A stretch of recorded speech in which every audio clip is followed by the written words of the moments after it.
Okay, so it's a hot, sticky day today, but I still want to go out to the shop and do something since I haven't done anything for the last 2 days here. And what I'm doing is I'm going to press out the ball joints from the knuckles there and sandblast them and clean them up so that maybe I can get some paint on them. Probably not tonight, but hopefully tomorrow. I've already done the lower ball joints, but the upper ball joints is basically the same thing. Now this is not, I don't know if this is the way you're supposed to do it, but this is the way I'm using my removal tool. And I'll just give you a quick show of it here. Okay, so here's the ball joint tool. Now for this truck, the ball joints come out and get pushed. The bottom, this is the bottom one, or where the bottom one was. They get pushed out. They sit in here like so, and you push them out from the bottom into the center. You know, and obviously installing is a reverse. You're pushing them in from the top and down to the bottom. Same story for the top one. Gets pushed out in from the bottom up. So I'm just doing the same thing. I took the grease nipple off of both of them just so I had a flat surface to push it on. There was an adapter that did seem approximately right, but it wouldn't push it all the way through, so I'm just hitting it with the bottom part of the vise. Now essentially what this ball joint press is it's just a giant C-clamp. And I've been, you know, whether or not you're supposed to do it or not, I've been using the impact wrench because it's just a hell of a lot easier to do it. If it breaks it, it breaks it. You know, bad news for me. Now there's this adapter that fits over top of the ball joint, and this is a adapter that keeps it centered on the tube and also keeps the hollow center part of this clamp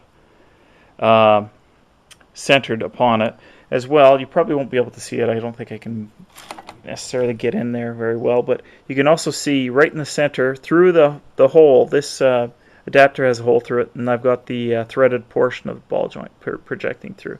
So what I'll do is I'll hammer away on this for a while. I'll press it upwards and out, and then that one will be out. Now I'm not going to shoot a video of that. It's just too much trouble to set it up, but you get the idea. Okay, so now it's pressed out, and everything's all loose and clean. I was making a point of trying to protect the inner surface of this ball joint from the threads of this thing. I don't know which is harder, the knuckle or the shaft, but I'm going to guess the shaft is.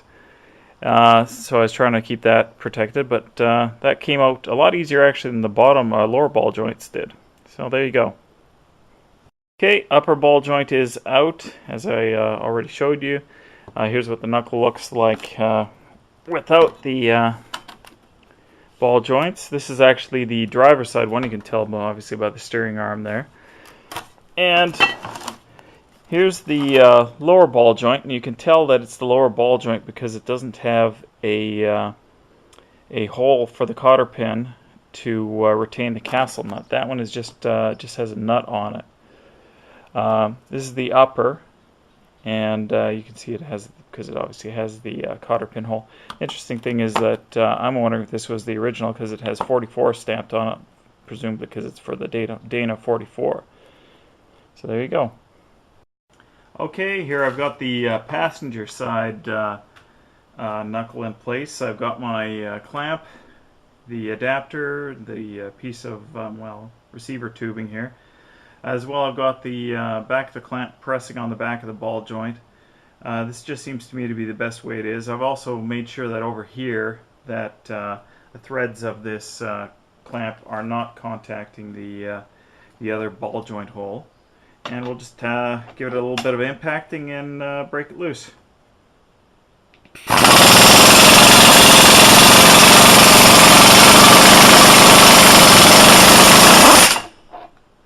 Done. Nice to have the right tools sometimes. I'll just back this threaded rod out here, and we're done.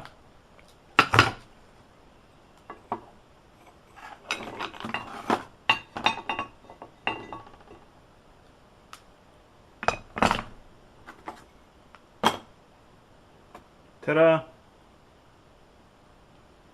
These ball joints actually don't look too bad.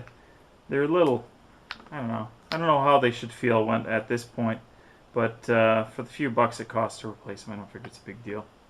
Once again, this also looks to be an original because it also says 44 on the top.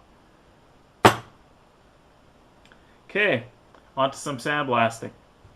Actually, I'm not going to sandblast the knuckles here. I realized that there are two other things that I want to take apart here because I want to go to Napa tomorrow and pick up some parts. So I'll have them before the weekend.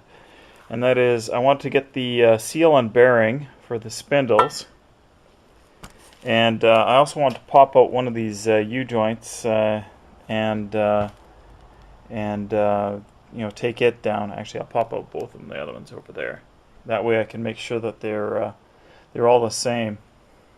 And get those done as well, and that way I can clean up this axle, paint it as well, and hopefully have that front axle back together by the weekend. I might not have it in the truck because I still haven't ordered my springs yet. The guy did call back yesterday, but asked about some new shackles for the front and rear, as well as new bushings for the in-frame mount for the front axle, and he didn't get back to me. So presumably they're really busy there.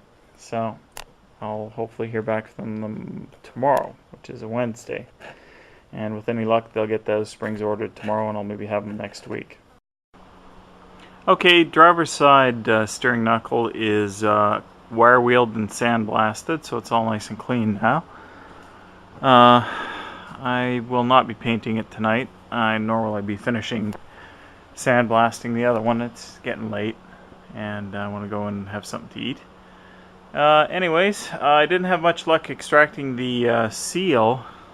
I don't know what I'm waving around for here, but I didn't have much luck extracting the seal from the spindles. So, or the bearing for that matter. So I'll have to see what Napa has online or has listed for those parts, and I'll see if I can get them, and then I'll have to break them out. Okay, that's it for today.